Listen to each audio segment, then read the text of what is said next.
Hola jóvenes, buenas tardes, ¿cómo están? Sean bienvenidos. El día de hoy vamos a continuar con nuestros temas en materia de finanzas 2, con el tema de instrumentos de administración del efectivo. Vamos a empezar a comentar un poquito de la parte de administración financiera del efectivo.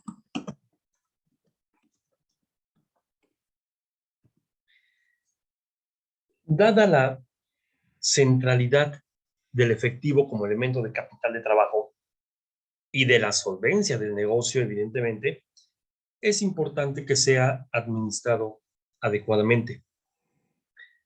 La administración financiera de efectivo es el conjunto de operaciones tendientes a determinar el saldo que debe mantenerse en caja y bancos. Conjunto de operaciones tendientes a determinar el saldo a mantener en caja y bancos. Además, vamos a incluir o vamos a considerar sus costos, el manejo de las entradas, el control de los desembolsos, así como el establecimiento de las políticas referidas al efectivo. Vamos a cambiarlo aquí. Saldo en caja y bancos. Los costos que esto implica, el manejo de entradas, el control de desembolsos y establecimiento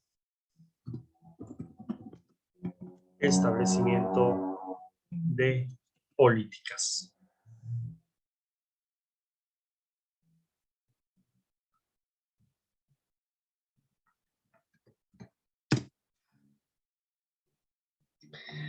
Bien, lo que es la administración del efectivo se relaciona con aspectos tales como la liquidez y la solvencia.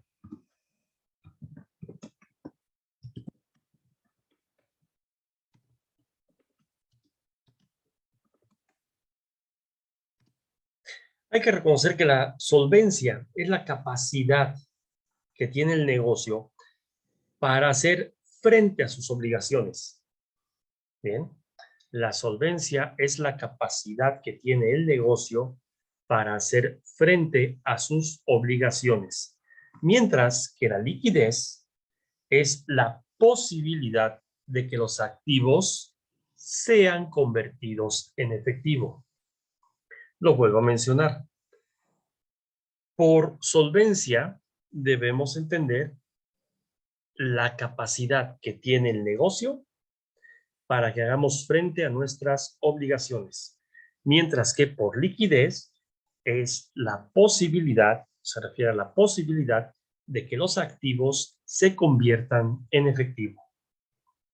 Otro aspecto que debemos de considerar dentro de la administración financiera del efectivo es la tesorería.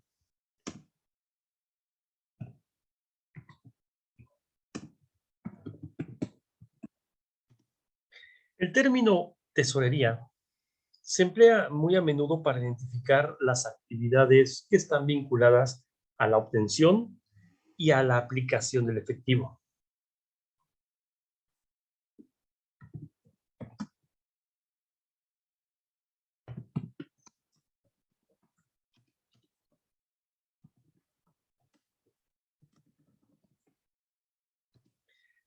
Pero además, también es la encargada de fijar las políticas y los procedimientos que son concernientes al manejo precisamente de esta partida.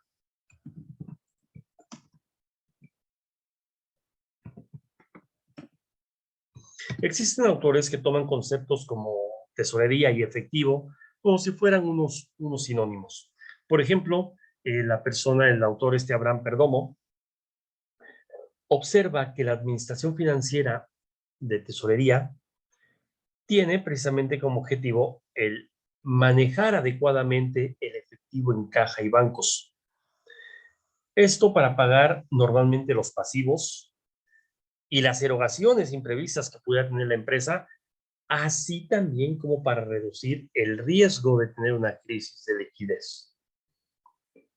La tesorería, por tanto, como función relacionada con el efectivo, implica la identificación de entradas de efectivo. Por ejemplo, vamos a poner aquí entradas de efectivo. ¿Por qué nos puede entrar efectivo a la empresa? Por las ventas de contado, por el cobro a clientes, por los rendimientos de inversiones,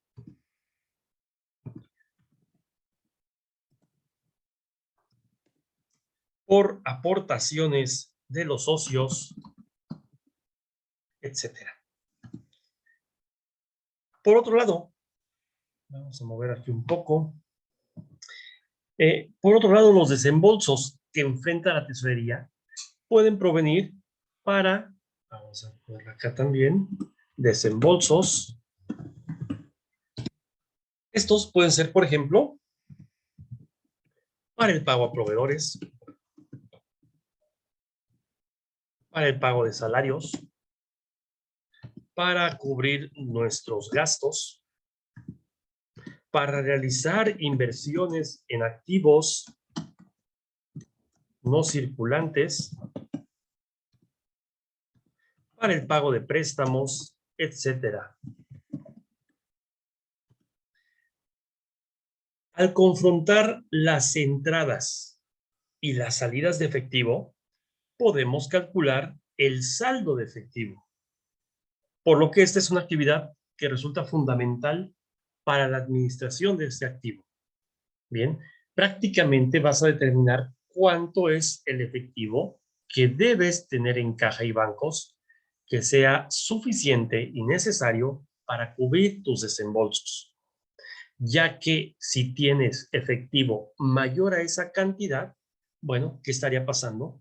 Que tienes dinero en efectivo que no está produciendo, que tienes efectivo que en realidad está siendo desaprovechado, no lo estás poniendo a trabajar, ¿sí? Para que te genere rendimientos, aun cuando tus necesidades de pago están cubiertas. Bien.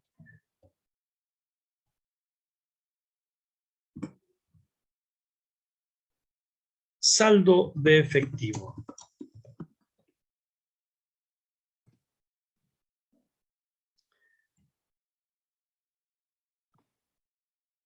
Uno de los objetivos de la administración del efectivo y de la administración financiera en general es determinar cuánto debes de mantener como saldo precisamente en la cuenta de caja y bancos.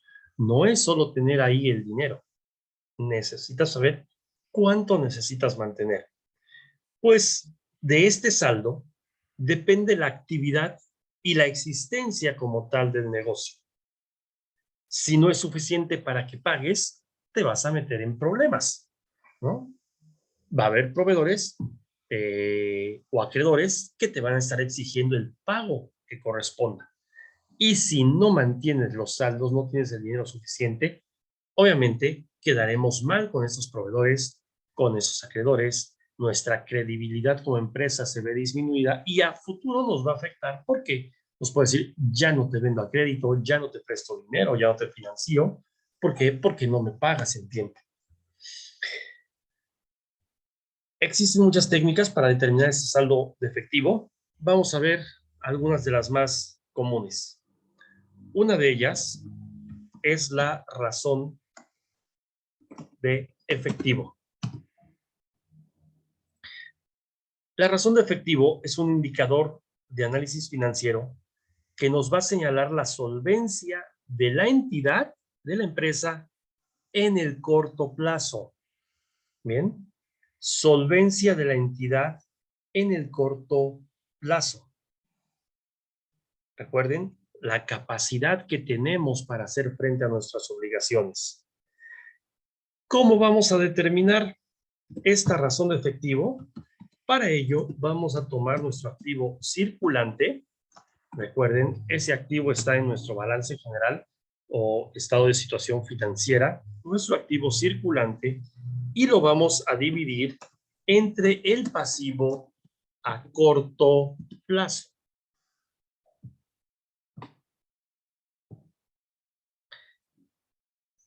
Razón del efectivo la determinamos tomando activo circulante entre pasivo a corto plazo. Vamos a poner un ejemplo con números muy brevemente. Vamos a poner aquí como concepto activo circulante pasivo a corto plazo. Supongamos que tenemos de activo circulante 500,000 pesos. Y nuestro pasivo a corto plazo, que fuera, por ejemplo, de 100,000 pesos.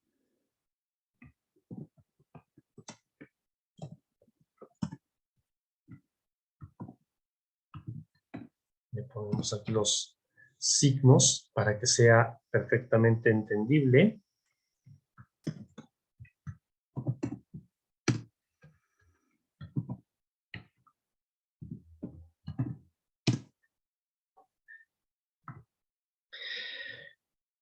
¿Cómo podríamos saber cómo podríamos interpretar esta razón? Bueno, nos indica precisamente este indicador, nos señala si el negocio puede pagar sus deudas a corto plazo. En este caso, sí, prácticamente tienes una razón de 5-1. ¿Qué quiere decir? Si lo ponemos como, por ejemplo, en unidades monetarias, estaríamos diciendo que por cada peso que debo en el pasivo a corto plazo, tengo 5 unidades monetarias en el activo circulante. Si transformamos esto en unidades monetarias, claro, recuerden que el activo circulante no solo son unidades monetarias. Bien, tengo 5 unidades en el activo circulante para hacerle frente. Esto transformando todo en unidades monetarias. ¿Qué pasaría, por ejemplo? Vamos a copiar la fórmula y vamos a poner como si fuera una segunda empresa. Que en lugar de tener 500,000 pesos en nuestro activo circulante, tuviéramos, por ejemplo, 300,000.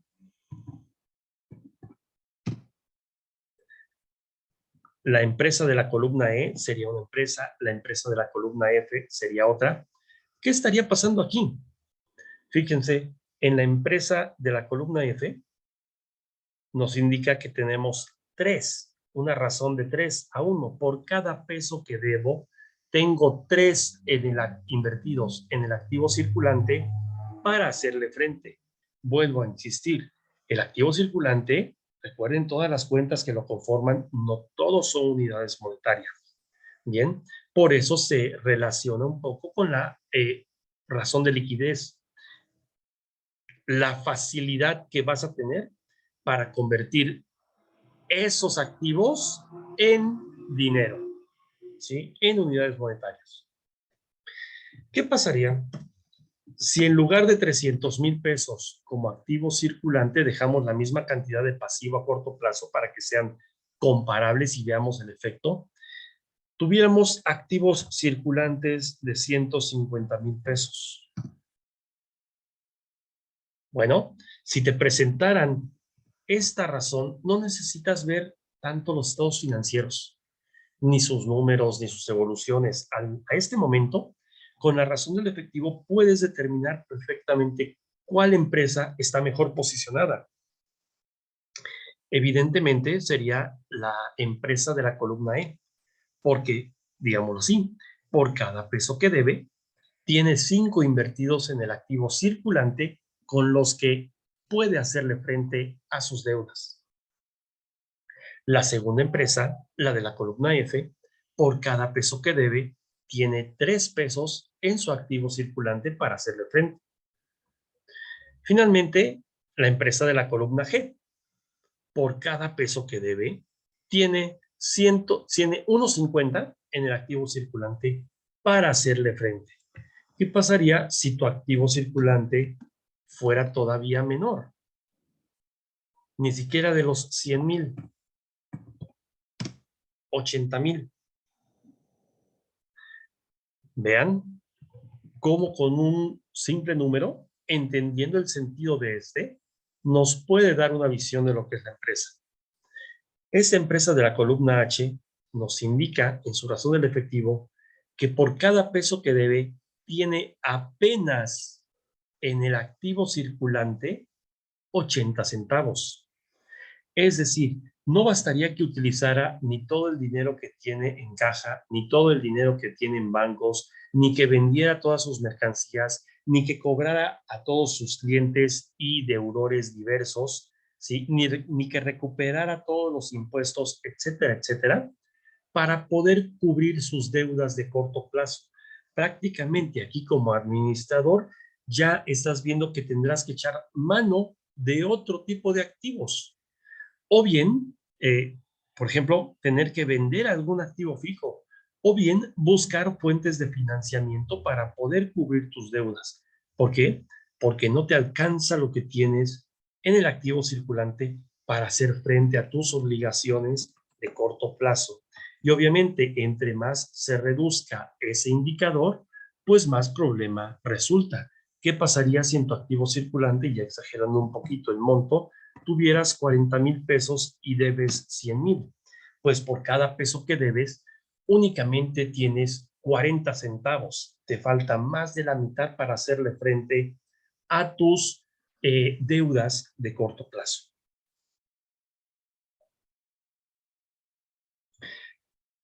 Una variante de esta fórmula, ¿sí?, que puede señalarse, es tomar el efectivo y dividirlo entre el pasivo a corto plazo.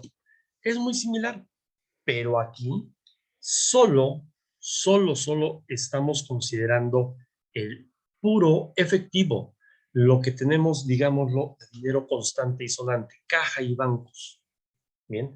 O aquellos equivalentes que sean de inmediata realización y sin mayor restricción. Y la interpretación viene siendo similar.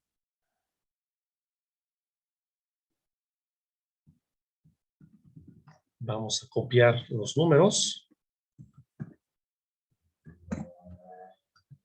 Y tenemos que aquí sería el efectivo en lugar del total del activo circulante. Solo el efectivo entre nuestro pasivo a corto plazo.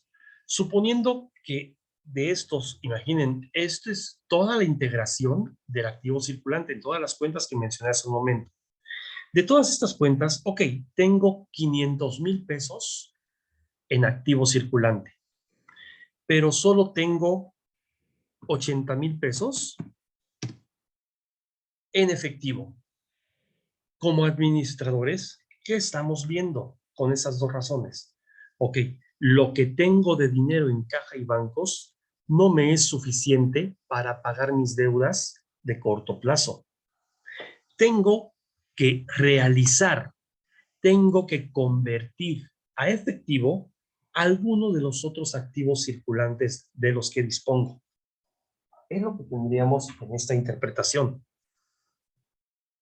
En este segundo ejemplo, que tenemos 300,000 en activo circulante y suponiendo que fueran 120,000 solamente de efectivo.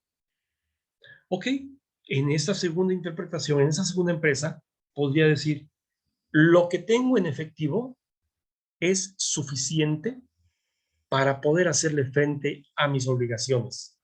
No me urge convertir a efectivo el resto de mis activos circulantes, como si lo es en la primera empresa.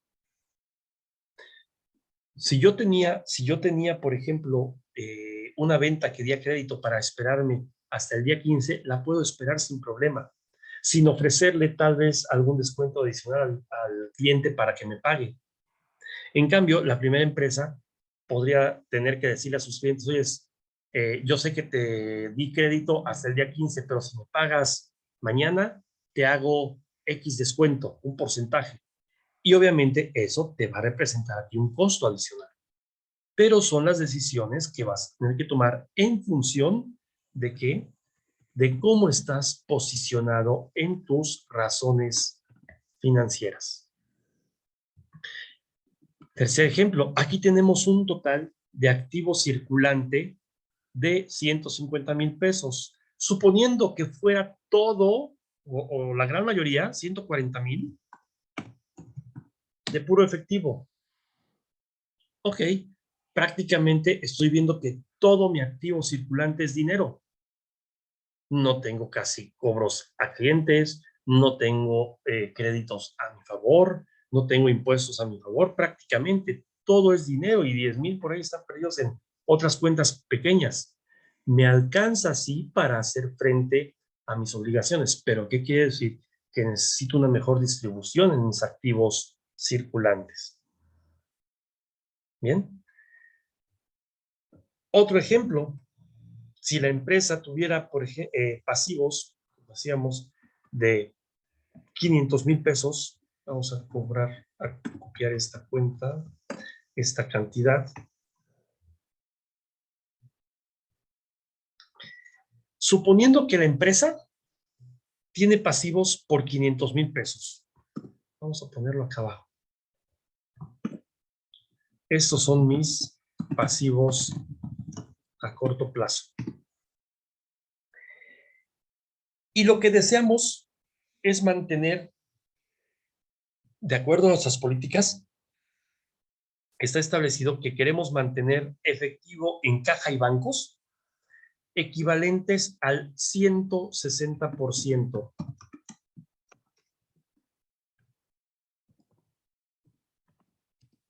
O lo que vendría siendo un peso con 60 centavos por cada peso de pasivo. Bien, ustedes tienen en su empresa, están revisando sus estados financieros y ven, tengo pasivos a corto plazo de 500,000 pesos. Y de acuerdo a las políticas que hemos establecido, nosotros dijimos que queremos tener el 160% en caja y bancos, ¿sí? El 160% del pasivo que tenemos. Pues es muy simple la operación. Simplemente vamos a multiplicar los 500,000 pesos por el 1.6. Y el resultado, ¿sí? Va a ser el efectivo en caja y bancos, ¿sí? Que deberíamos mantener para garantizar el pago de las deudas a corto plazo, que vienen siendo 800,000 pesos. Si hacemos la comprobación, dividiendo los 800,000 entre los 500,000, pues obviamente nos va a dar como resultado el 1.6, es decir, el 60%. Vuelvo a señalar, nosotros tenemos pasivos de corto plazo y en mi política de control de efectivo dice que queremos mantener el 160% o un peso con 60 centavos por cada peso que yo deba. Recuerden, el pasivo de corto plazo puede fluctuar hacia arriba, hacia abajo. No siempre va a ser una cantidad fija. Lo que es fijo es la política. Un peso con 60 centavos por cada peso que yo deba. En este caso, debería tener 800,000 pesos.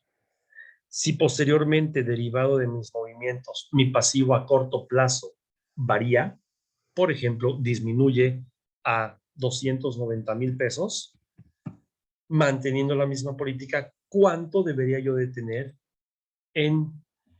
de efectivo en caja y bancos? Ya no son los mismos 800,000 pesos, ya varió. Ahorita, para garantizar el pago de los 290,000, además de mi operación como empresa, y atendiendo a la política establecida, deberé tener en caja y bancos 464,000. Cualquier cantidad por arriba de esta me estará indicando que estoy desaprovechando oportunidades, porque, insisto, tener dinero ahí parado, fijo, no me da rendimientos. me está generando un costo de oportunidad. ¿Qué pasaría si disminuimos, si mis pasivos a corto plazo disminuyen a 80,000 pesos? ¿Para qué querría yo mantener 800,000 pesos en caja como inicialmente nos había resultado? Ya sería una cantidad excesiva para los pasivos a corto plazo que tengo.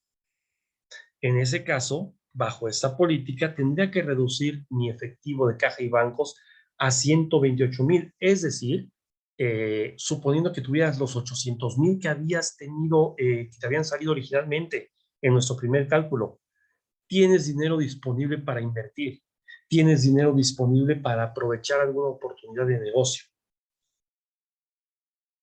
¿Qué pasa si tus pasivos a corto plazo se incrementan a 1,500,000 pesos? Bueno, ya los 800,000 pesos originales ya no son suficientes. Tienes que ejercer las acciones necesarias para incrementar tu efectivo en caja y bancos hasta la cantidad de 2,400,000 para que garantices el pago de tus obligaciones, así como la continuidad en la operación de la empresa. No te puedes quedar sin nada de efectivo, ya que ello, pues, te metería en problemas. ¿Qué pasa si no tienes el efectivo suficiente y solo dices, voy a tener nada más para pagar mis obligaciones? Y te llega no un imprevisto negativo, sino positivo. Por ejemplo, una orden con volúmenes adicionales a los que normalmente haces. No sé, siempre produces X 1,000 pantalones y ahorita un cliente te pidió 1,800. Si no tienes el efectivo suficiente también en caja y bancos, no podrás comprar posiblemente la tela o los insumos necesarios para poder cubrir esa orden extraordinaria.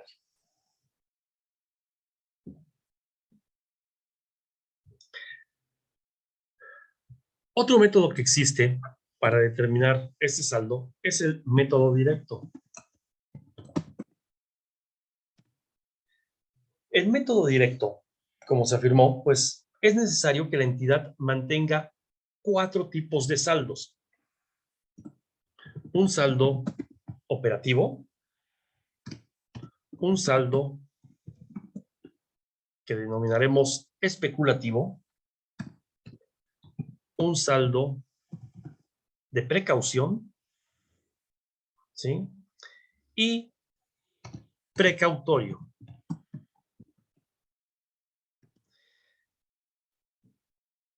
Una manera de calcular el saldo total de caja y bancos es precisamente tomando en cuenta su rotación. Este dato proviene de la determinación del ciclo de efectivo para después segregar dicho importe en los distintos tipos de saldos descritos. Vamos a calcular primero nuestra rotación de efectivo y posteriormente se separará, se le asignará, digamos, a cada uno de estos saldos. ¿Cuál es la fórmula para el método directo? Bueno, aquí le vamos a poner fórmula. Aquí va a ser los desembolsos divididos entre la rotación. Por ejemplo, vamos aquí a nuestra tablita de Excel, bajamos para que no se confunda el ejemplo anterior. Por ejemplo, tomando el dato del ejercicio de ciclo de efectivo que nos resultó en ejercicios anteriores, recuerdan, de 376 días, ciclo de efectivo, que en su momento nos resultó en la clase anterior 376 días que nos tardamos. Y vamos a suponer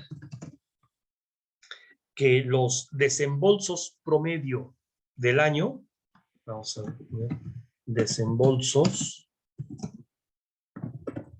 promedio del año van a ser de 900,000 pesos.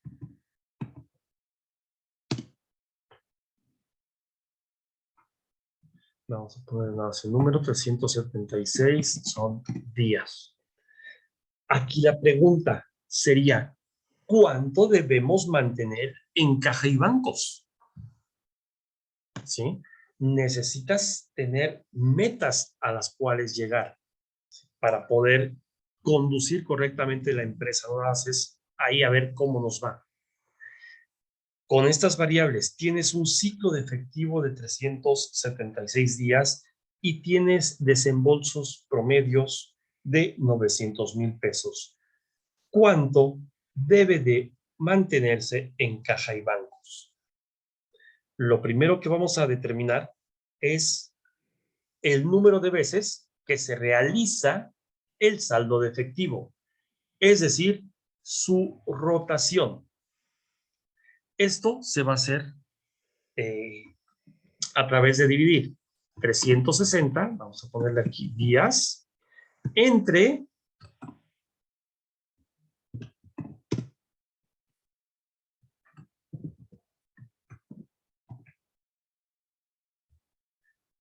el ciclo de efectivo.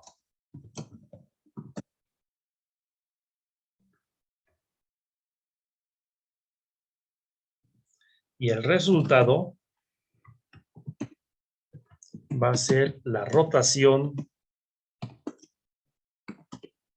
del efectivo. En este caso son 360 días, se considera, entre el ciclo del efectivo, que en los ejercicios anteriores que ya hicimos, nos resultó de 376 días. Sacamos nuestra división y el resultado nos indica que son 0.9574 veces. Eso es lo que rota en un determinado periodo, ¿sí? En un año, en este caso, nuestro efectivo, 0.9574 veces. Una vez obtenido este dato, ya procedemos a aplicar la fórmula descrita anteriormente. Es decir, a poner nuestros desembolsos, vamos a poner aquí, el desembolso promedio dividido entre la rotación del efectivo.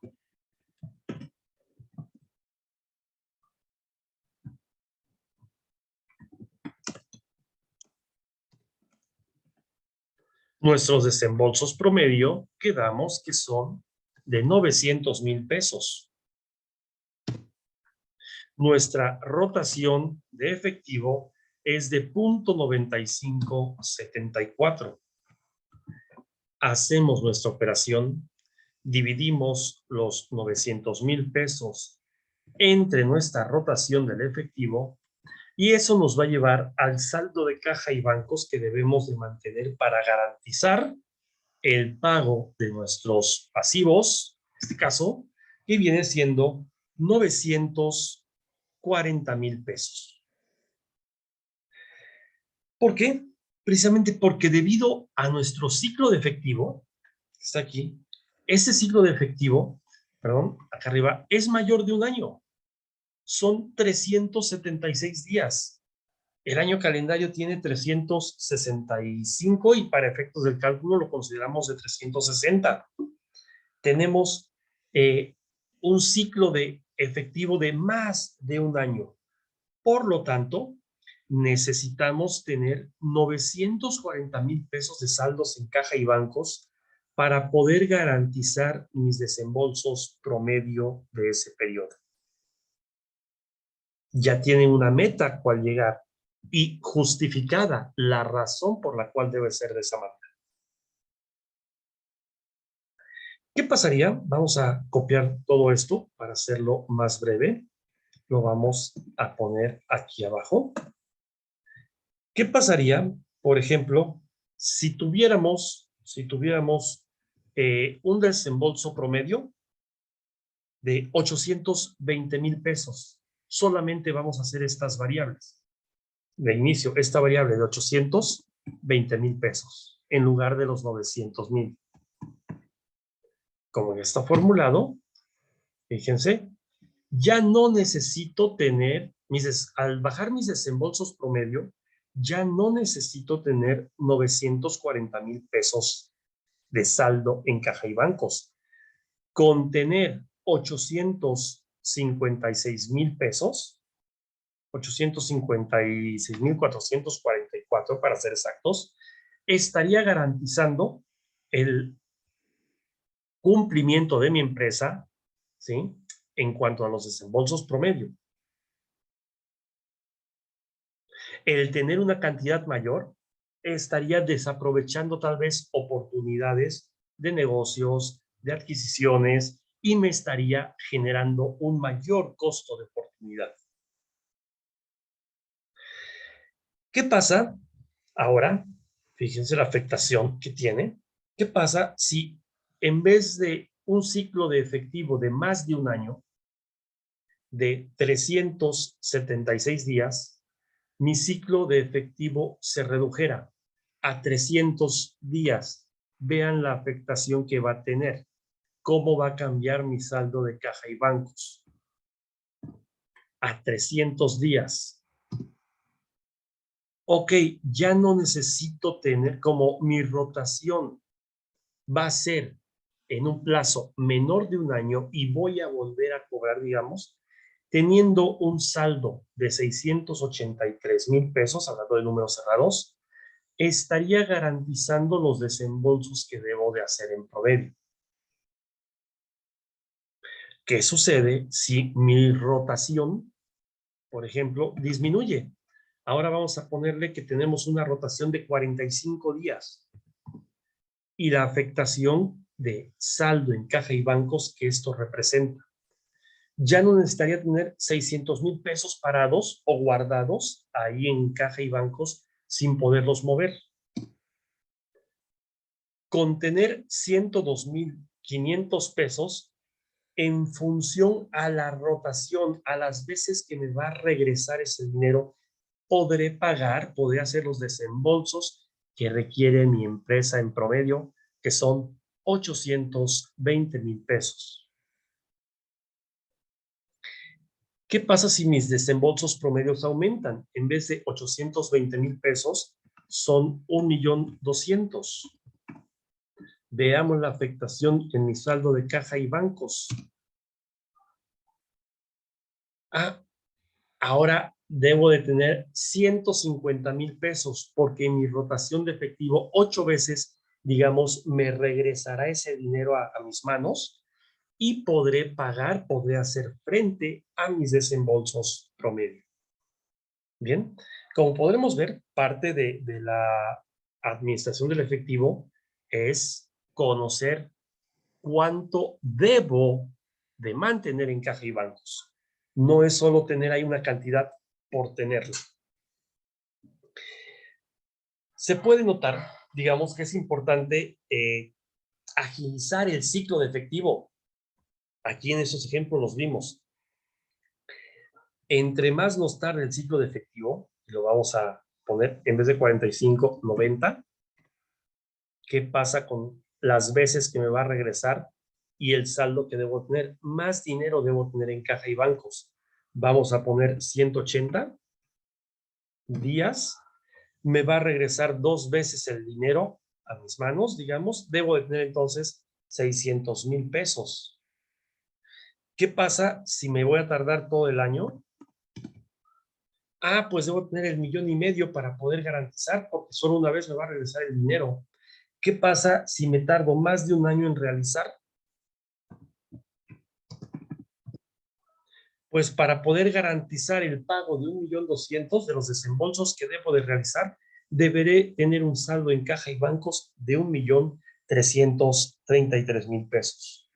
Entonces, es importante agilizar 30 días, agilizar el ciclo de efectivo.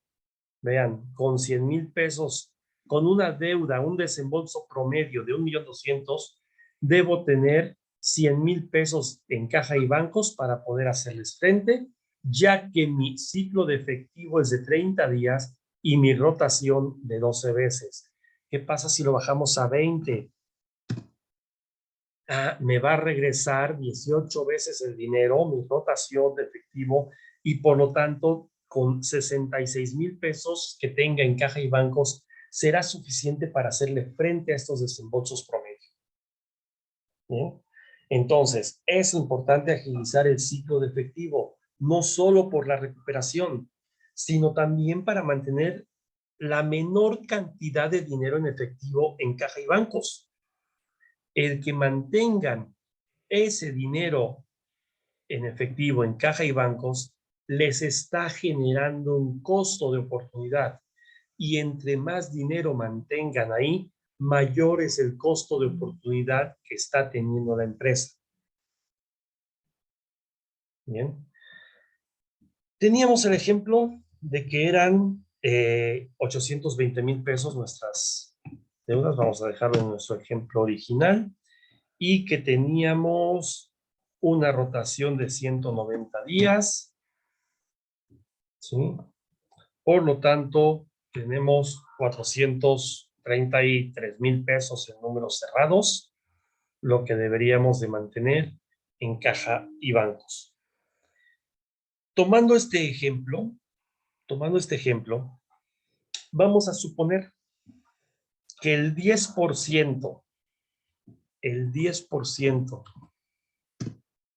de este saldo corresponde al saldo precautorio. Entonces, la pregunta sería, ¿cuánto sería el saldo operativo? ¿Recuerdan lo que tenemos aquí, la división de nuestros saldos? Operativo, especulativo, de precaución y el precautorio. Si el 10% de esta cantidad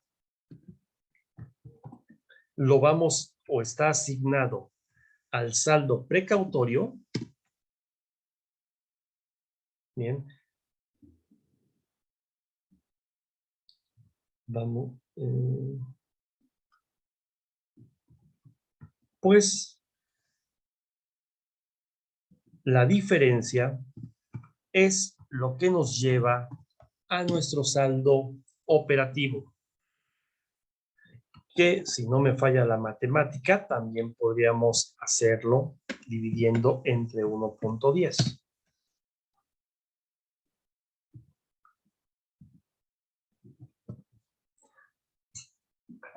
Bien, dependiendo de nada más la fórmula, por los redondeos, varía un poco, vean, de 389,000 a 393,000, alrededor de 4,000 pesos. Nuestro saldo total, vamos a dejarlo, nuestro saldo total en este caso, tenemos 432,777 pesos, menos nuestro saldo operativo, ¿sí?, que sería de los 389,500, nos va a dar un saldo precautorio en este caso de 43,000 pesos.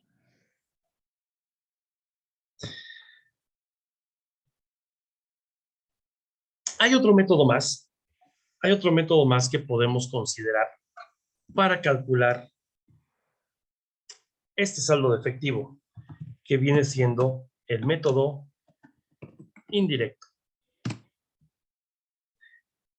Este método indirecto consiste en determinar precisamente el saldo de efectivo considerando sus principales costos: el costo de desembolso,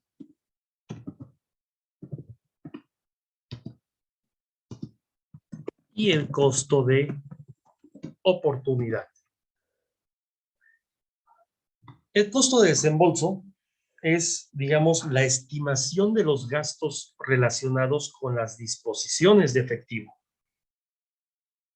mientras que el costo de oportunidad representa lo que se está dejando de ganar por mantener el dinero en caja y bancos en una empresa. Por lo general, el costo de oportunidad se calcula considerando la tasa de un instrumento libre de riesgo, por ejemplo, los CETES. Es como normalmente calculamos los costos de oportunidad. Para Determinar el saldo de efectivo mediante este método, aplicamos la siguiente fórmula. Vamos a bajar nuevamente. Tomen dato, no tengo aquí cómo sale el símbolo de la raíz cuadrada, así que lo voy a poner aquí a mano, raíz cuadrada de. Vamos a considerar nuestros desembolsos. Lo vamos a multiplicar por el costo de desembolsos.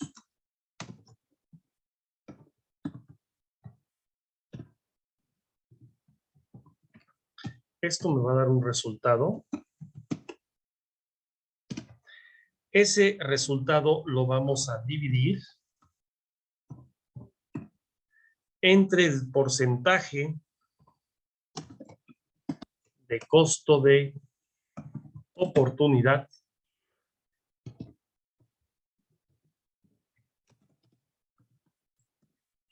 esto me va a dar un resultado, digamos, 2, y a ese resultado le vamos a sacar la raíz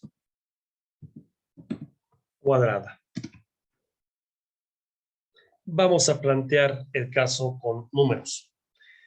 Consideremos el caso de una empresa que tiene unos desembolsos promedio. Un poquito más amplio este. Tiene unos desembolsos promedio de 40,000 pesos anuales.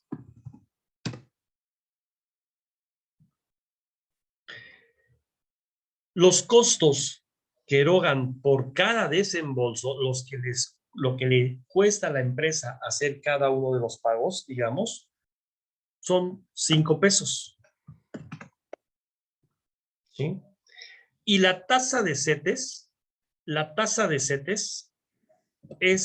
vamos a considerar a un 3%. La pregunta sería, vamos a ponerla aquí arriba, ¿a cuánto ascenderá su saldo en efectivo?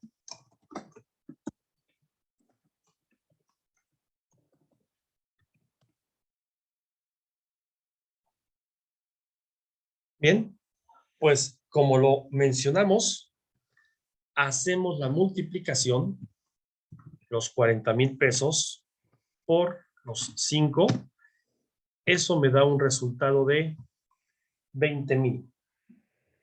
Dividimos 20,000, 200,000 pesos.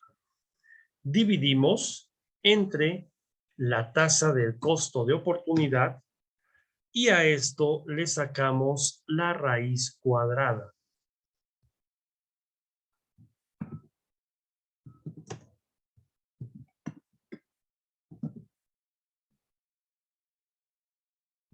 No tenemos fórmula, pero al sacar aquí la raíz cuadrada,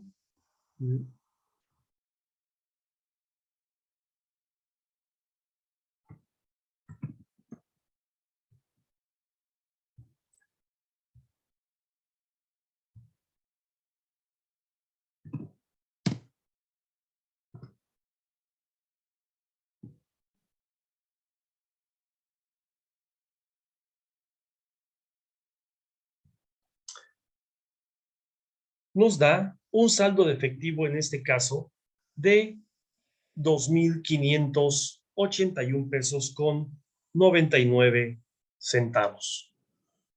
Desembolsos de 40,000 pesos, 5 pesos que nos cuesta cada desembolso, ¿sí? Y 3% de un costo de oportunidad.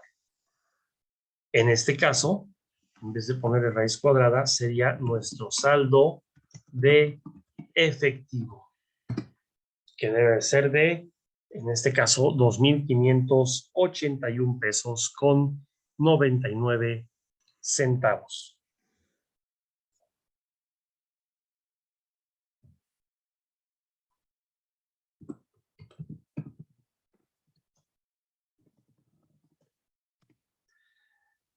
Políticas de efectivo. La administración financiera del efectivo también se relaciona con el establecimiento de políticas para este concepto, de políticas para el efectivo. Como ya sabemos, una política no es otra cosa más que un lineamiento flexible que es establecido por una empresa para que ésta pueda alcanzar sus objetivos. Las políticas de efectivo son los lineamientos normativos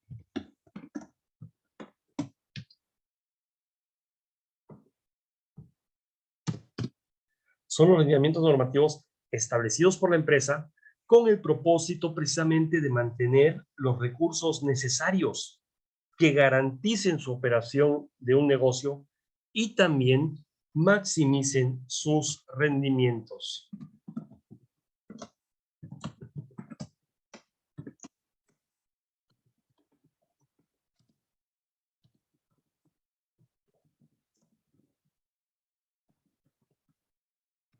¿Qué pasaría si en los ejemplos que estuvimos viendo no tenemos el saldo, el efectivo suficiente para hacerle frente a nuestras obligaciones?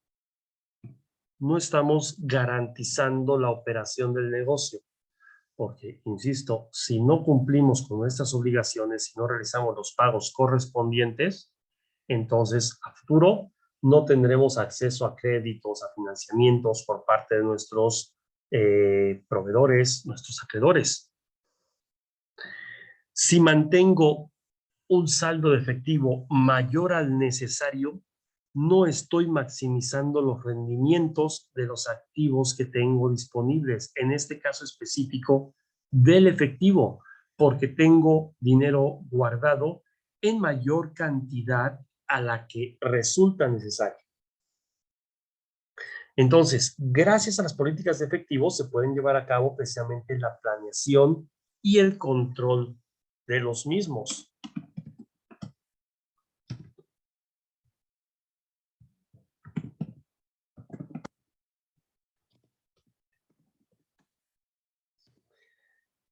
Esto en cuanto a los ingresos, pero sobre todo para efecto de los desembolsos. Algunas de las principales políticas que pueden implementarse en una organización, vamos a irlas enumerando.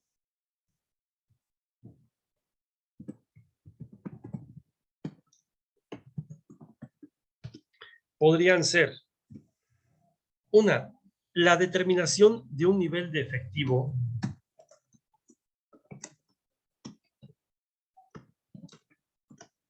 que permita a una empresa llevar a cabo sus actividades normales. El contar con un efectivo que haga eficiente el capital de trabajo de una entidad.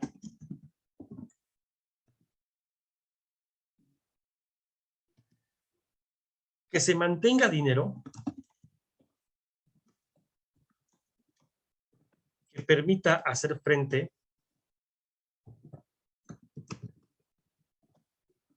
a las obligaciones de corto plazo de una empresa.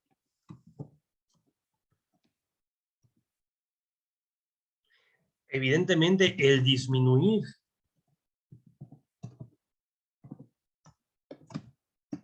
el costo de oportunidad del efectivo. Recuerden, a mayor cantidad de efectivo, mayor costo de oportunidad vas a tener. Estás dejando de ganar más. El evaluar la exposición del efectivo ante fenómenos como la inflación o el tipo de cambio, cosa que también puede verse afectado en tu liquidez, ¿sí? Si el tipo de cambio varía abruptamente. Si tú pides, por ejemplo, voy a exagerar los números, un préstamo de $100,000. ¿Va? Tú pides $100,000 de préstamo y cuando pediste el dólar, ese préstamo, el dólar estaba a 15 pesos. Es decir, tú debes 1,5 millones hablando en pesos. Pero de repente, el precio del dólar varía y en vez de que sea a 15 pesos, ahora cuesta, digamos, a 22. No has pedido más dinero. Tú sigues debiendo los mismos dólares, los mismos $100,000 originales, pero ante el tipo de cambio ahora en pesos, ya no debes 1,5 millones. Y no estoy hablando de los intereses, únicamente de la parte del capital. Ahora debes 2,200,000 pesos. ¿Sí? ¿Por qué? Por el tipo de cambio que varió abruptamente. También debes de vigilar, debe haber políticas para vigilar los rendimientos obtenidos del efectivo. Dinero que no tiene rendimientos es dinero que está generando un costo, es dinero desaprovechado. Activos que no están generando beneficios para la empresa. Y recuerden, la finalidad de los activos es generar un beneficio hacia la empresa. Políticas también relativas a distribuir el disponible en los equivalentes de efectivo.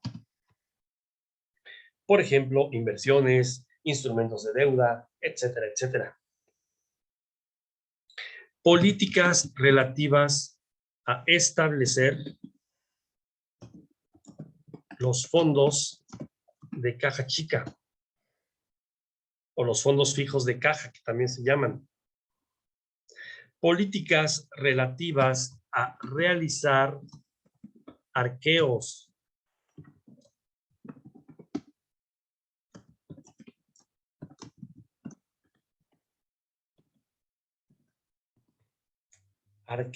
de manera periódica.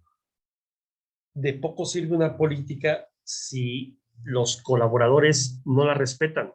Debes tener también políticas, ¿sí? Procedimientos que te permitan verificar el cumplimiento de las directrices que estás estableciendo. Políticas relativas a efectuar arqueos de caja de manera periódica. Perdón, me estoy repitiendo. Efectuar conciliaciones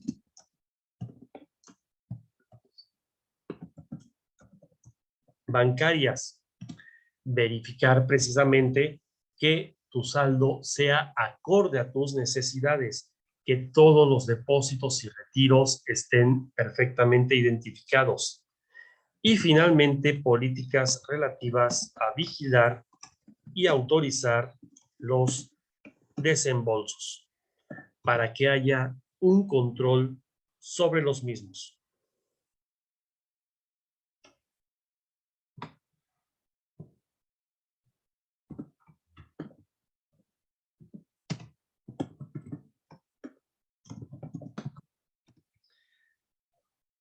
Estrategias de efectivo.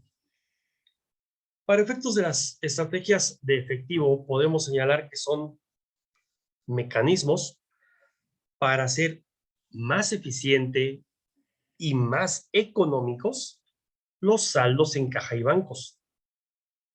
Estos se relacionan en buena medida con el ciclo financiero. Algunas de las principales estrategias de efectivo que un negocio debe adoptar serían las siguientes y vamos a irlas enumerando. 1, por ejemplo, reducir los periodos de cobranza.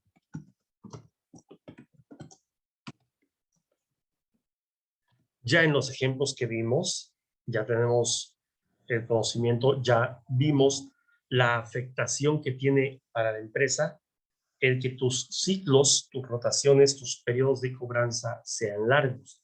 Debes buscar acotarlos a lo mínimo posible. La otra sería atrasar los periodos de cuentas por pagar. Entre más rápido cobres tú y más tarde le pagues a tus proveedores, tendrás más tiempo el dinero para poder invertirlo. Bien, suponiendo cobras 100,000 pesos y le debes al proveedor, vamos a poner la misma cantidad, le debes 100,000 pesos. ¿Qué pasa si tú cobras y pagas directamente? Me puedes decir, no pasa nada, pero no estás generando ninguna utilidad adicional con los 100,000 pesos. Así como llegó a tus manos, pasó derecho.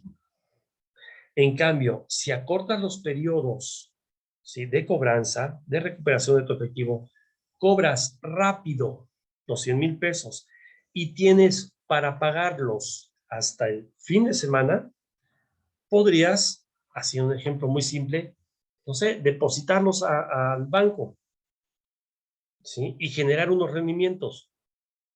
Voy a exagerar el número porque no te los va a dar 10,000 pesos en una semana, pero digamos que depositas el dinero y te genera rendimientos de 10,000 pesos. Es decir, tienes intereses a favor de 10,000 pesos por esa inversión que realizaste. Tú le vas a pagar a tu proveedor los mismos 100,000 pesos que le debes. Sin embargo, gracias a esa distinción, a esa separación entre la fecha de cobro y la fecha de pago y que pudiste invertir, obtuviste un rendimiento, ¿sí? 10,000 pesos como tal. O si lo quieres ver de esa manera, en términos netos, tú les harías, entrecomillado esta parte, pagando a tu proveedor 90,000 pesos, porque 10,000 ya se te quedaron producto de esos intereses.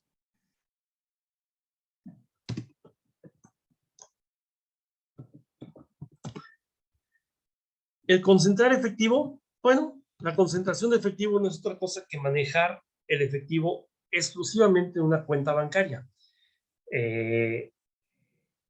Esta política, yo en lo particular, dependiendo del ámbito de trabajo, a veces no es tan práctica, digamos. Todas las empresas ya tienen cuentas prácticamente en diversos bancos, en varios bancos, y en algunos casos, te obligan, para efectos, por ejemplo, de gobierno, que es el ejemplo que más rápido se me viene a la cabeza, para efectos de gobierno te obligan a tener una cuenta específica por cada tipo de fondo, por cada tipo de ingreso que tengas, ¿sí? Pero bueno, es una política que pueden establecer la concentración de efectivos. Otra política, cuentas en ceros. Esta se refiere a que las cuentas bancarias que se manejan para cubrir los gastos habituales de un negocio y cuyo saldo quede en ceros en virtud de que solamente le vas a depositar lo necesario para los gastos mencionados. Concentras todo en una sola cuenta y conforme vayas necesitando, les vas transfiriendo a la cuenta respectiva dependiendo del gasto que quieras realizar. Pero solo eso.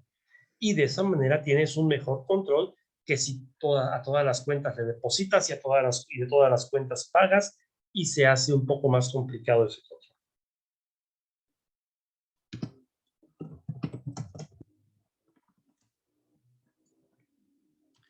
El empleo de instrumentos financieros. Es decir, que los excedentes de efectivo tienen que ponerse a trabajar, ¿sí? Para que se pueda tener una capacidad de pago, digamos, superior a futuro.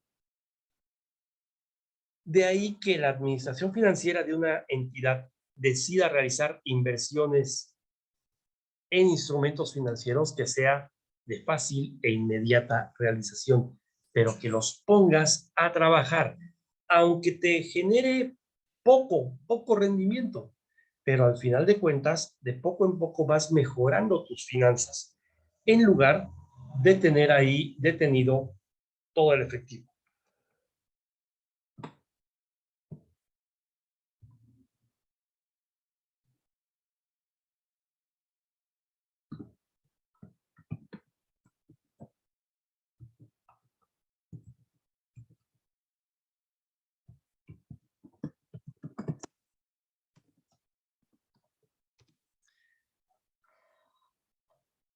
Presupuesto de efectivo.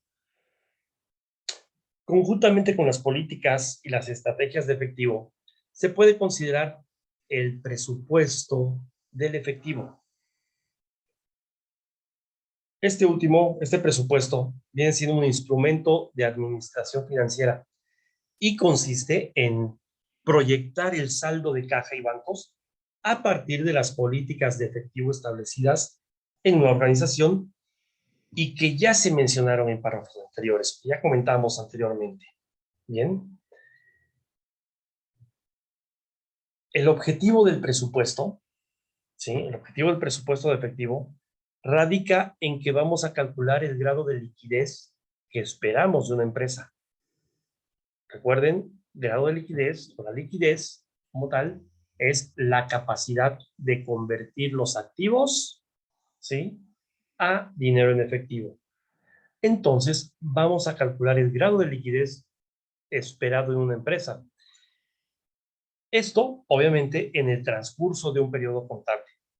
Al finalizar dicho periodo, confrontamos las cifras, lo presupuestado contra las reales, y determinamos en función de ello las desviaciones que hubieran ocurrido para poder ejercer, en su caso, el control, dependiendo del ámbito de trabajo, enfincar responsabilidades, o bien elaborar también el nuevo presupuesto para el siguiente ejercicio, de acuerdo a si las políticas funcionaron correctamente, se aplicaron correctamente, es decir, varias variables o diversas variables que debemos de considerar. Vamos a hacer un ejemplo para que se entienda esta parte. Nos vamos aquí a nuestra tablita de Excel, bajamos un poco. Tenemos que la empresa X, ¿no? Es aquí, ustedes pongan el nombre que gusten, cuenta con la siguiente información contable para la elaboración de su presupuesto. Tenemos un saldo inicial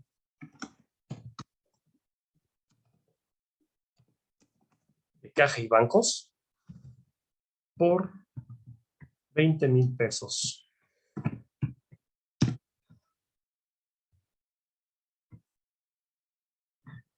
Tenemos ventas al contado por 15,000 pesos. Tenemos cobros a clientes por 18,000 pesos. Tenemos compras de mercancías al contado por 10,000 pesos. Tenemos pago de gastos en efectivo por 4,000 pesos y tenemos pago a proveedores por 12,000 pesos. La pregunta sería, ¿a cuánto ascenderá el presupuesto de efectivo de esta empresa? Bueno, para hacer este ejercicio, esta solución es bastante sencilla. Primero debemos considerar las entradas de efectivo y después sus salidas. Bien, vamos a ocupar tres, bueno, primero ponemos los nombres. Tenemos un saldo inicial de efectivo. Vamos a dejar un espacio. Saldo inicial de efectivo.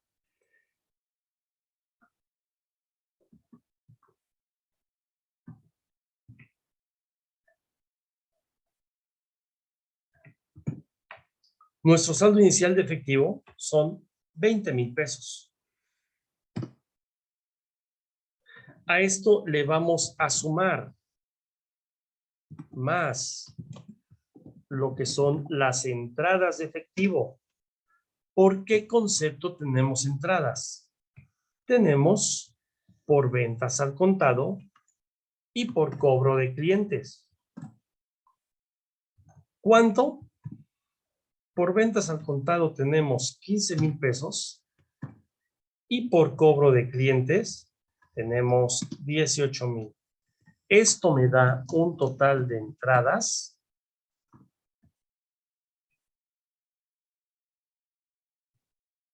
que van a ser los 20,000 más los 15,000 más los 18,000. Eso, no, bueno, ese es el saldo inicial, ¿no? Jalé mal la fórmula. Nuevamente tenemos un total de entradas. Las entradas son los 15,000 y los 18,000, que son 33,000 pesos. Nuestro saldo inicial más entradas menos las salidas.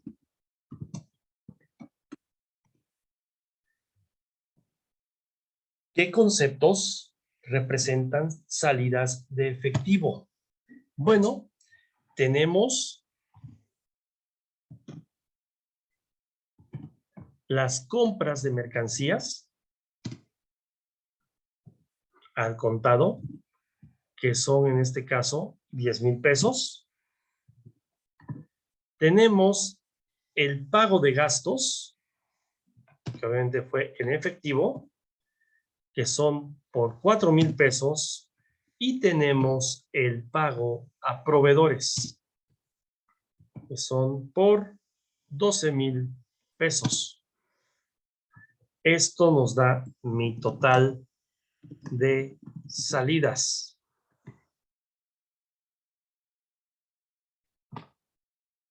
Sumamos total de salidas.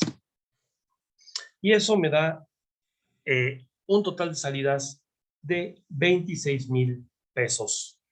¿Cuánto sería mi presupuesto de efectivo?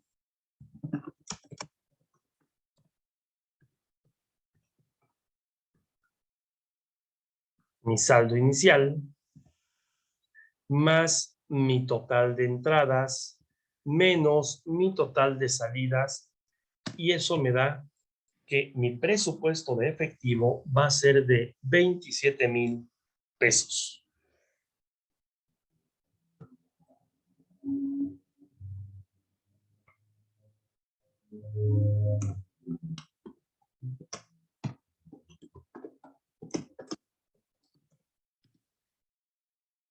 Flujo de efectivo.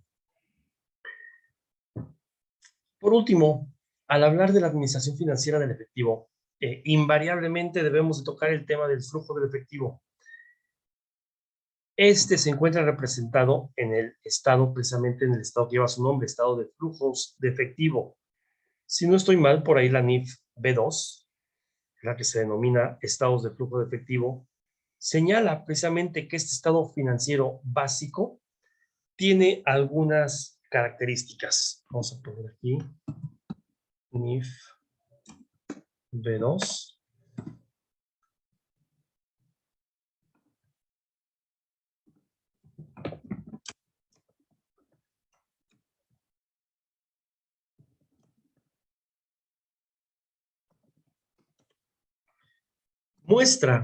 Muestra las entradas y salidas del efectivo que representan generación o aplicación de recursos de la entidad durante un periodo de tiempo. Bien, le vamos a poner entre paréntesis. Generación y aplicación.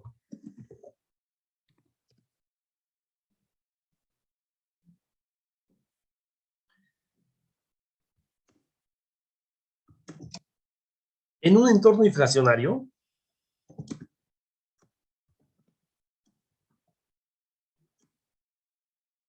antes de presentar los flujos de efectivo en unidades monetarias, de poder adquisitivo a la fecha de cierre, hay que eliminar los efectos de la inflación.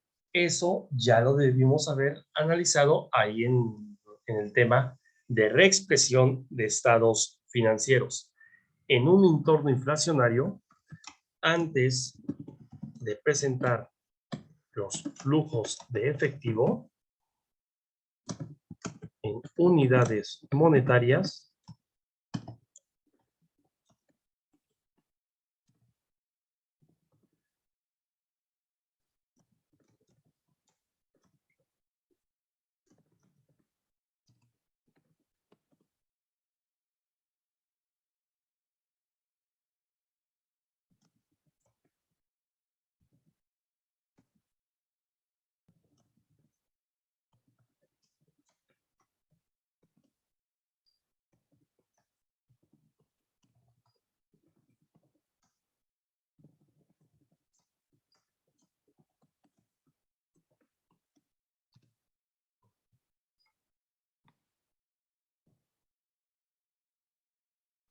también nos señala que el estado de flujo de efectivo, va a ser es un estado financiero básico que muestra precisamente el origen y la aplicación del dinero en efectivo que se genera en una entidad durante un cierto periodo de tiempo.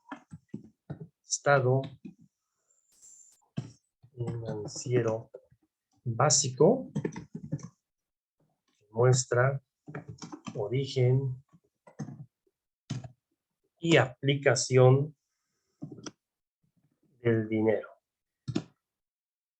Finalmente, el propósito del estado de flujo de efectivo es mostrar el dinero disponible y los medios de pago de una entidad. Esto desglosando la trayectoria precisamente que ha tenido el efectivo a través de las operaciones habituales del negocio.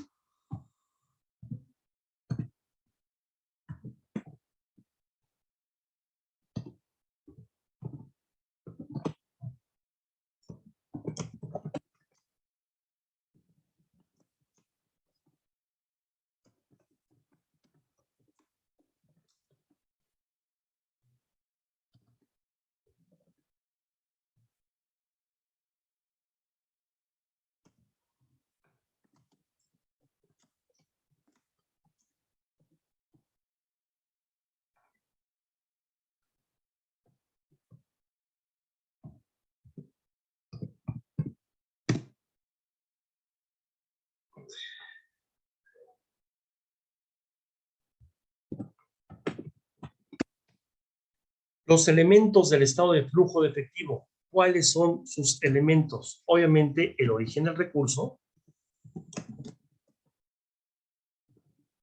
y la aplicación de recursos. El origen de recursos representa precisamente los aumentos de efectivo durante un periodo contable. Estos aumentos son provocados por ya sea la disminución de cualquier otro activo.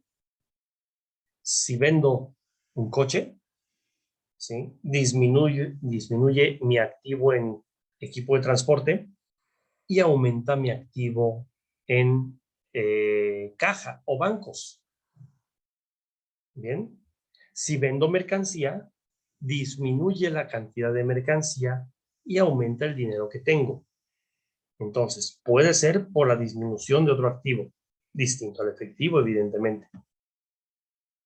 También puede ser un origen de recursos el incremento de pasivos. Vamos a ponerle disminución de otro activo. Incremento de pasivos. Si pido prestado, voy a tener recursos, ¿sí? Voy a tener una entrada de dinero. Obviamente voy a deber más, pero al final de cuentas es un origen del recurso. O bien por incrementos de capital contable o patrimonio.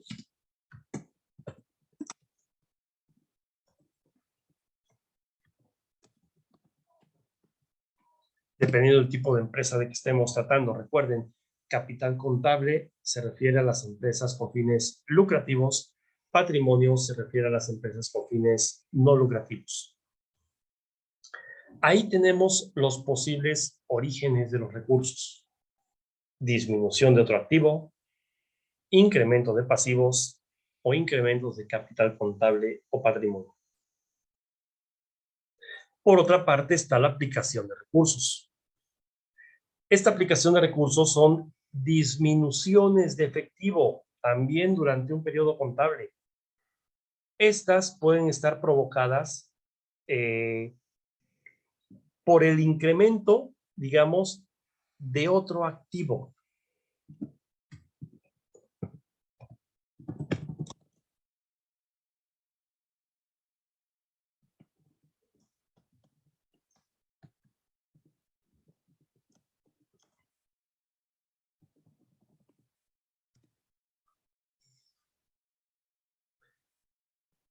Estamos comentando dónde se va a aplicar el dinero, el recurso. Se puede aplicar a incrementar otro activo, a que compre yo un coche, a que compre una maquinaria, por ejemplo, a que compre mercancías. En cualquiera de esos casos, está aumentando un activo con la disminución de mi efectivo. También se puede deber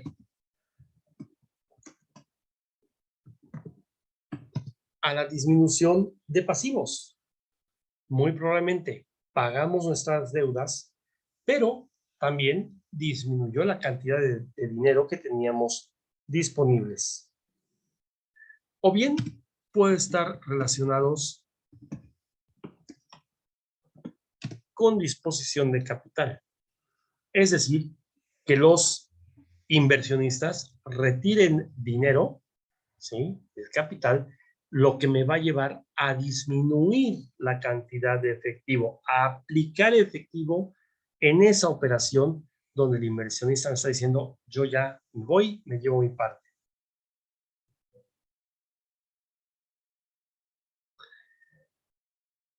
Estos elementos los vamos a clasificar, recuerden, en 3 tipos. Uno, tenemos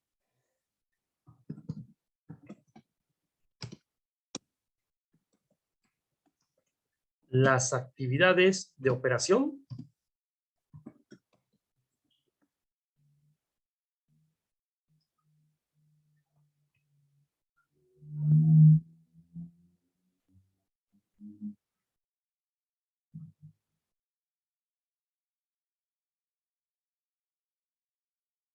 Las actividades de inversión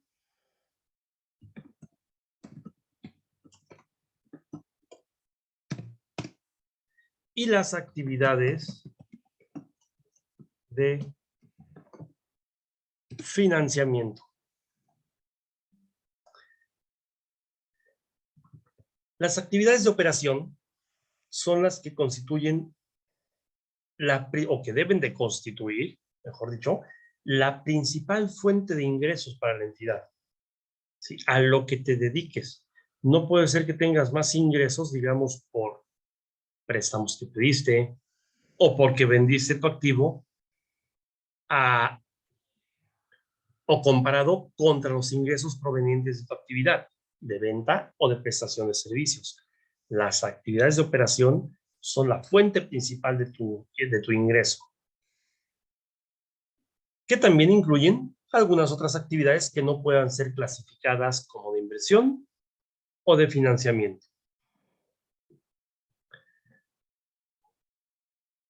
Las actividades de inversión, por otra parte, son aquellas relacionadas con la adquisición y disposición de inmuebles, de maquinaria y equipo, de activos intangibles, de otros activos destinados al uso o a la producción de bienes o a la prestación de servicios, a los instrumentos financieros disponibles para la venta o que conservas hasta su vencimiento, a las inversiones permanentes también que realizas en instrumentos financieros o actividades relacionadas con el otorgamiento y recuperación de préstamos, que no están precisamente relacionadas con las actividades de operación. Finalmente, las actividades de financiamiento. Estas actividades de financiamiento son las relacionadas con la obtención y la retribución, digamos, o resarcimiento de fondos que son provenientes de los propietarios de la entidad o de los acreedores otorgantes de financiamiento que no están relacionados con las operaciones habituales o el suministro de bienes o servicios, o también con la emisión por parte de la entidad de instrumentos de deuda, instrumentos de capital, diferentes acciones. Por ejemplo,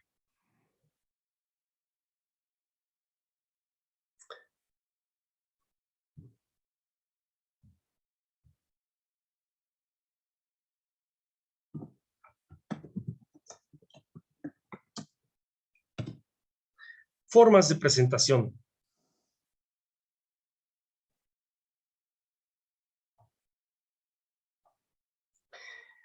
La NIF B2 nos indica que existen dos formas de presentar el estado de flujo de efectivo. Una, que es el método directo. Este método dispone que deben de presentarse por separado las categorías de cobros y de pagos en términos brutos. Está señalado, si no estoy mal en el dato, en la NIF B5. Vamos a hacer un ejemplo de este método directo. Para eso nos vamos a ir aquí a nuestro Excel. Igual vamos a bajar para que no se confunda con los otros números. Vamos a poner primero actividades de operación. Tenemos, por ejemplo, ventas de contado. Y a esta le vamos a restar las compras de contado. El resultado de esta operación serán los flujos netos de efectivo de actividades de operación. Supongamos que tenemos ventas de contado por 50,000 pesos. Vendimos 50,000 pesos. Pero también compramos, también realizamos compras a nuestros proveedores. Y nosotros realizamos compras por 30,000 pesos. Si por una parte vendí 50,000 y por la otra parte pagué 30,000 en las compras, eso quiere decir que mi flujo neto de efectivo por mis actividades de operación son de 20,000 pesos. Vamos con las actividades de inversión. Aquí vamos a considerar adquisición de activo fijo. Y a eso le vamos a sumar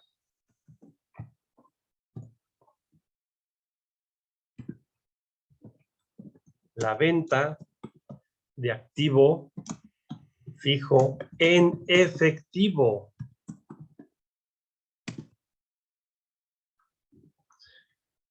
Y el resultado me va a dar mis flujos netos de efectivo por actividades de inversión.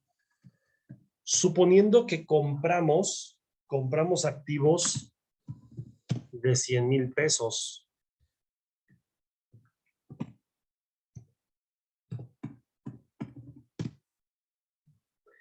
Y vendimos activos, en este caso, venta de activos fijos por 300,000 pesos. Mi flujo neto, ¿sí?, por actividades de inversión viene siendo de 400,000 pesos. Finalmente, mis actividades de financiamiento. Para las actividades de financiamiento vamos a considerar nuestras aportaciones de capital en efectivo,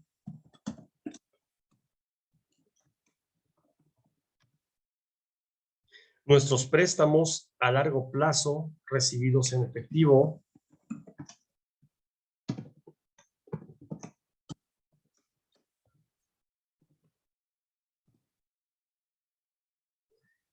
y le restamos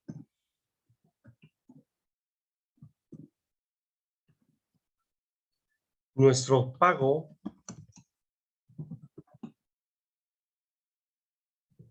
de préstamos a largo plazo. Nuestro resultado va a ser el flujo neto, flujos netos de efectivo de actividades de financiamiento.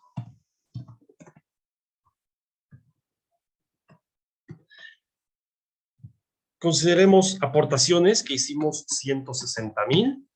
Me faltó ahí un cerito, ahorita lo ponemos.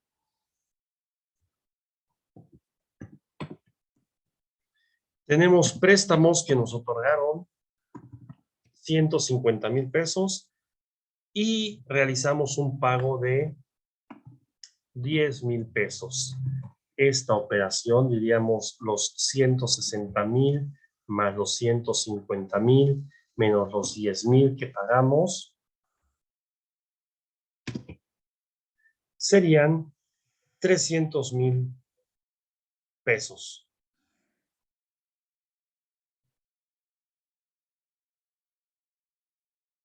¿Cuánto fue nuestro incremento?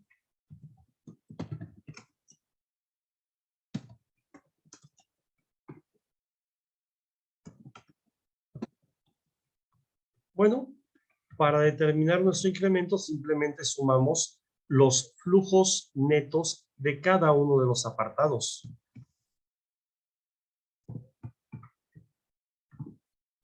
Y tenemos que nuestro incremento fue de 720,000 pesos.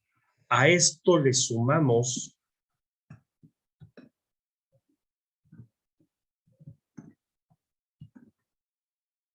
nuestro efectivo al inicio del periodo, que eran de 400,000 pesos, y el resultado nos va a dar el efectivo al final del mismo periodo por una cantidad de 1,120,000 pesos. Eso es en cuanto al método directo. Existe otro método que viene siendo el método indirecto. En este método indirecto, los flujos de efectivo de las actividades de operación deben determinarse partiendo preferentemente de la utilidad o la pérdida antes de impuestos a la utilidad, antes del impuesto sobre la renta, o en su caso, del cambio neto en el patrimonio contable. Este importe se aumenta o se disminuye por los efectos de las siguientes partidas. Vamos a ponerlo partidas.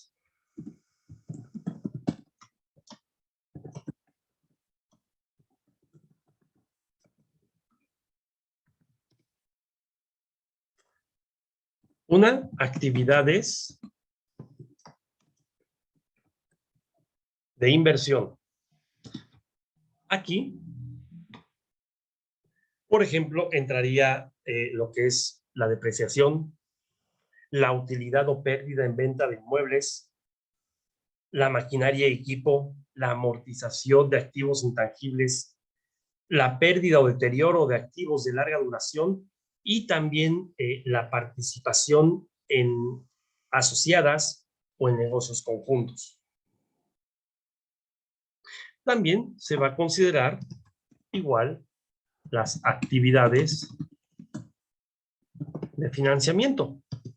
Por ejemplo, los intereses a cargo que tengamos por préstamos bancarios, las ganancias o pérdidas en extinción de pasivos, hay que considerarlas.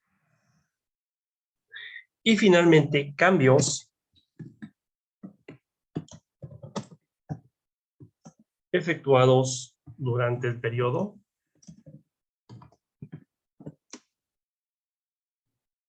en los rubros de corto y largo plazo. Aquí es los que se forman como parte del capital de trabajo de la entidad, como por ejemplo los inventarios, las cuentas por cobrar, las cuentas por pagar. La presentación de los flujos de efectivo, ¿sí?, de operación por parte de la utilidad o la pérdida antes de impuestos a la utilidad, antes del impuesto sobre la renta, o en su caso, el cambio neto en el patrimonio contable, y mostrando enseguida en rubros por separado los flujos de efectivo con base en el orden en que fueron determinados. ¿Sí? Esto según lo que acabamos de comentar. No obstante, la entidad puede partir solamente de cualquiera de los otros dos niveles básicos de utilidad o pérdida que establece la NIF B3, que se denomina estados de resultados integral.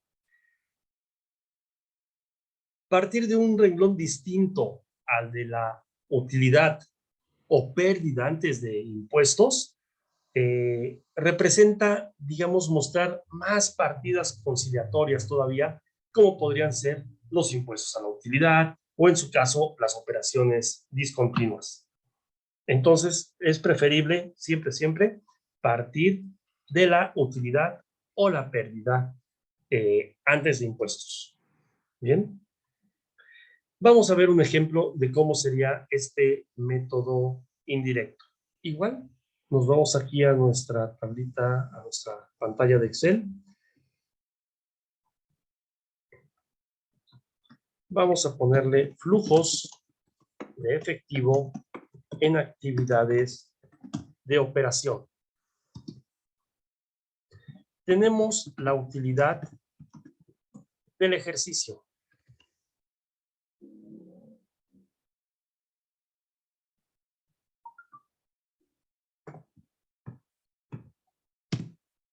De 400,000 pesos es nuestra utilidad. A esta le vamos a sumar la depreciación del edificio.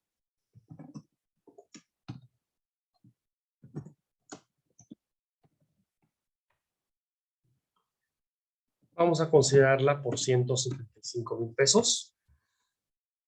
Le vamos a sumar la depreciación del mobiliario y equipo. Me pasé por un cero. 220,000 pesos.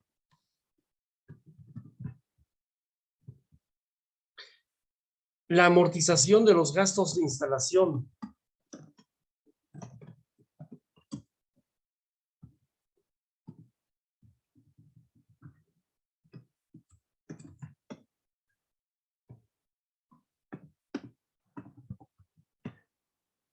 Esto me da un total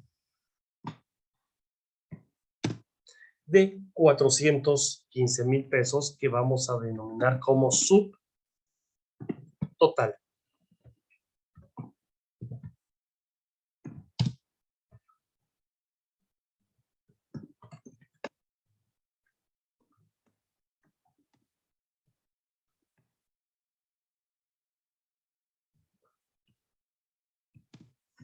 815,000 pesos. A esto le vamos a sumar, para que sea totalmente evidente, nuestro incremento en proveedores. Recuerden, estos datos, digamos, los estamos sacando de nuestros estados financieros, de nuestros registros contables. Bien. Vemos que nuestro incremento en proveedores fue de 425,000 pesos. Y le vamos a restar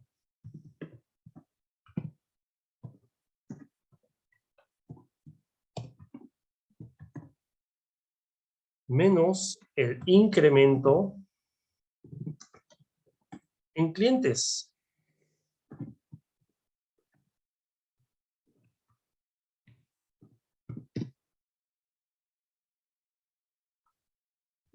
Sacamos nuestro total.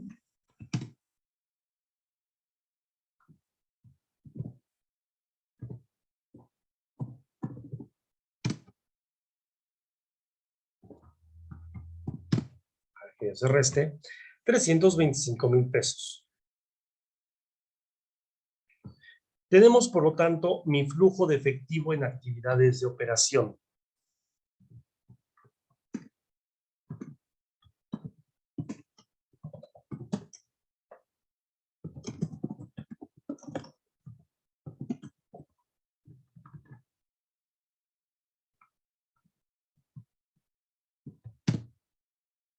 Por 1,140,000 pesos.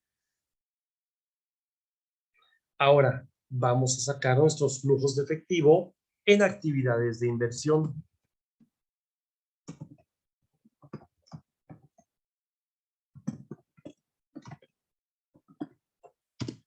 Para esto vamos a considerar que hicimos una compra de maquinaria nada más.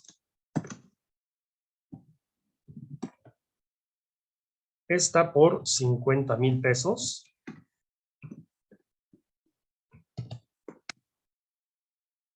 Y debemos de sacar también, igual, si hay más operaciones, hay que considerarlas. Bien.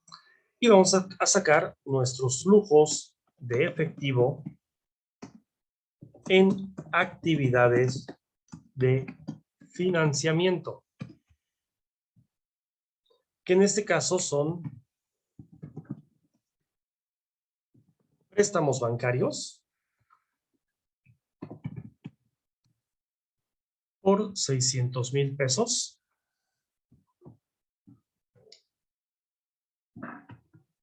Y esto nos va a dar como resultado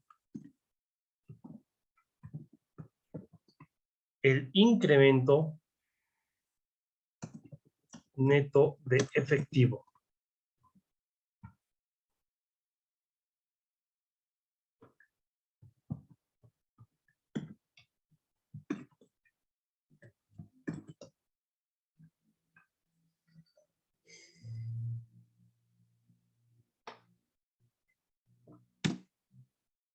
$1,690,000 pesos, más nuestro saldo de efectivo al inicio,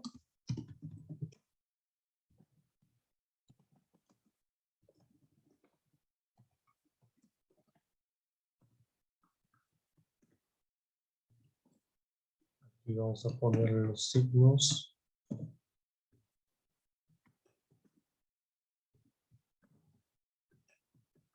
Este saldo de efectivo era de 600,000 pesos. Lo que me va a dar como resultado el saldo final de caja y bancos. Evidentemente, este saldo debe de corresponder con el saldo que tengamos en caja y bancos.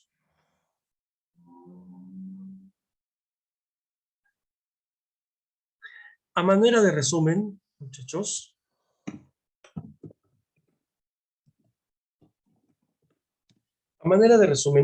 podemos señalar que uno de los elementos financieros más importantes de una organización es precisamente el efectivo. Todo medio de pago disponible en una empresa, ¿verdad? Esta partida se encuentra conformada, recuerden, por moneda de curso legal y sus equivalentes.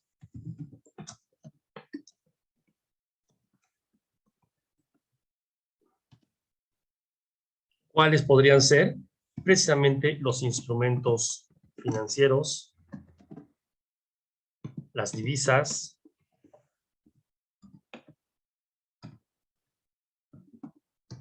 los metales, etcétera, etcétera.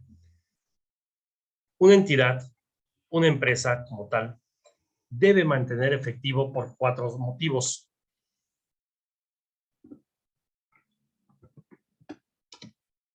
Uno, por su actividad, que viene siendo su saldo operativo, lo que necesita para trabajar. Insisto, suponiendo en el ejemplo que les comentaba, que te llega una orden extraordinaria del producto que estás ofreciendo y no tienes el efectivo para poder hacerte de los insumos necesarios, perderías el negocio. Otro, las eventualidades, que viene siendo el saldo precautorio. Uno más, aprovechar una oportunidad de inversión o de descuento.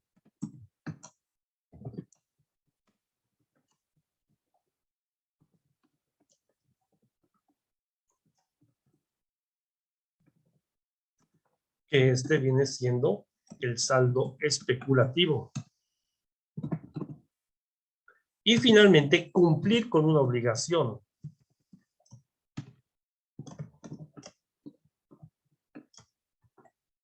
Este es el saldo compensatorio. Y bueno, una manera de controlar el efectivo, como lo hemos estado mencionando, y hacerlo eficiente es precisamente a través de la determinación del ciclo financiero, el cual representa, digamos, el número de días que transcurre entre la canalización de recursos y el retorno del efectivo, más los rendimientos, desde que compras tus insumos, haces tu proceso, vendes y cobras efectivamente. Bien, es decir, estás aplicando recursos y hasta que regresan a ti, hasta que retornan, junto con los rendimientos, es decir, junto con la utilidad que te está generando el producto.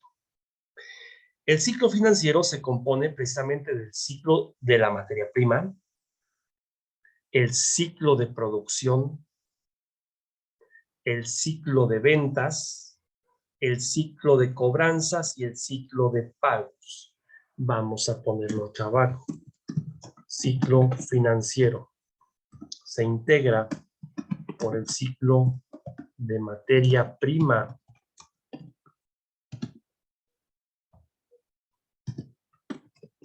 ciclo de producción, ciclo de ventas, ciclo de cobranza y ciclo de pagos. Para mejorar el ciclo del efectivo, digamos, se pueden adoptar una serie de medidas, como por ejemplo, adelantar el uso de la materia prima, como por ejemplo, reducir el periodo de producción, el tiempo que te va a llevar elaborar tu producto, reducir el periodo de ventas, ¿no? Disminuir el plazo de cobranza o aumentar los plazos de pago. La administración financiera del efectivo es el conjunto de mecanismos para determinar su planeación y control eficiente. Incluye el cálculo del saldo mínimo de efectivo, el cual vas a poder obtener a través de la fórmula de liquidez, de la rotación y por el método indirecto, etcétera, lo que estuvimos comentando en la clase. Otro aspecto también de suma importancia dentro de la administración financiera es el establecimiento de políticas de efectivo. Estas van a representar precisamente los lineamientos adoptados por una organización para controlar las entradas y salidas de dinero.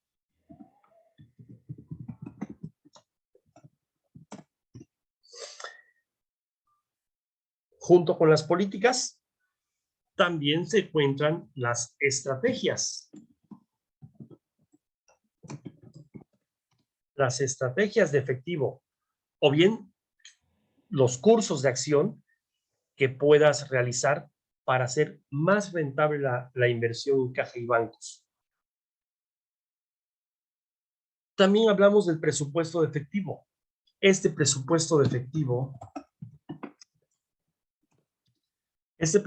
efectivo es una herramienta que consiste precisamente en pronosticar el saldo de caja y bancos esperado en un periodo. Ello a fin de determinar desviaciones y poder ejercer un control correctivo de los ingresos y de los desembolsos. Finalmente, el flujo de efectivo.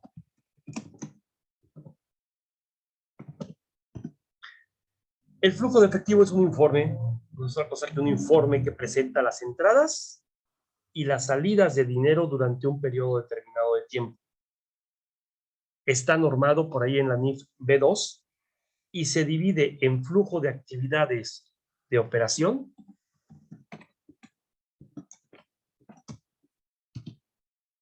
actividades de inversión y actividades de financiamiento. Se puede elaborar ya sea por el método directo o indirecto.